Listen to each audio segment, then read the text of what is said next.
we have to modernize our armed forces. Tapos, pagdating sa budget deliberation, imbis dagdagan, bawasan pa natin. Iba pala yung priority ng gobyerno natin.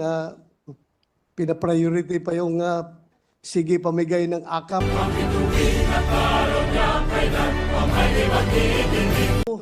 Nabanggit itong issue na ito because being a former member of the Armed Forces of the Philippines, former member of the Philippine National Police, and now a senator of the Republic, I can't help but point out a glaring contradiction na nakikita ko.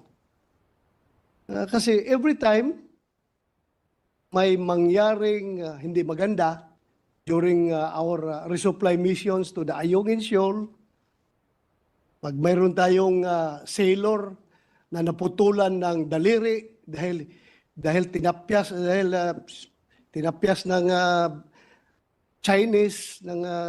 Chinese Coast Guard or Chinese militia, or meron tayong mga maliliit na bangka na gamit ng Coast Guard or ng BIFAR natin or ng Marines or ng Navy, tinangga, our immediate reaction is like this. We condemn in the highest terms this incident, and we have to see to it that we have to modernize our Philippine Navy. Yung palagi ang linya nating masasabi as politicians, as legislators. And now, here comes the budget deliberation. Binawasan pa ng 10 billion yung NEP ng Department of National Defense. So, ang nakikita ko, there is always a contradiction in what we say and what we do. Sana, coordinated palagi or synchronized yung sinasabi natin as politicians at yung ginagawa natin as legislators who have the power of the purse. Kasi ako, malungkot talaga isipin, ang ating palaging instruction sa ating mga kasundaluhan, mga sailors, marines, coast guards, tiis-tiis lang kayo dyan. Hindi natin kayang girahin talaga yung China, malaki yan. Please avoid frontal confrontation with them. Please exercise escape and evasion. So kung ako ngayon ordinaryong sundalo, ordinaryong sailor, ordinaryong coast guard na nandoon nakadeploy sa West Philippines, ang isipin ko palagi okay lang ito. Maghirap tayo na maghirap dito. Because ang gobyerno naman ay nasa likuran natin palagi, sinusuportahan tayo. Pero kung malaman nila ito na ultimo yung kanilang may batas na nga na nagsasabi para dito sa AP Modernization Program, hindi pa natin ma-implement.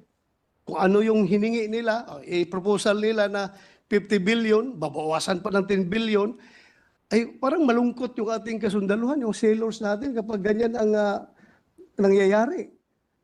I've been in the front line. Alam ko, I'm willing to die for this country if the government has my back. Ganun palagi iniisip namin mga sundalo, mga pulis.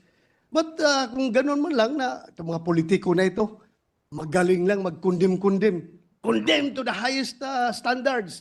The atrocities, the bullying being perpetrated by the Chinese to our sailors, to our coast guards. We have to modernize our armed forces. Tapos, pagdating sa budget deliberation, imbis dagdagan, bawasan pa natin. So, nakakalungkot po isipin pag ganun. I hope don't get me wrong. I am just voicing out because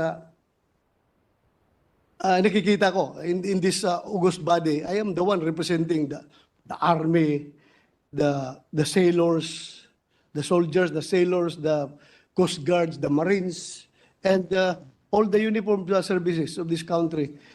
So sana po yung may previous appeal to the good chairman, the good sponsor, na kung baka pwedeng mabalik natin yung konti, yung binawas ng na 10 billion. Kahit na kung hindi natin kaya ibalik yung 10 billion sa kanilang original proposal sa NEP, baka pwedeng kahit papaano mabalik natin yung ibang halaga doon.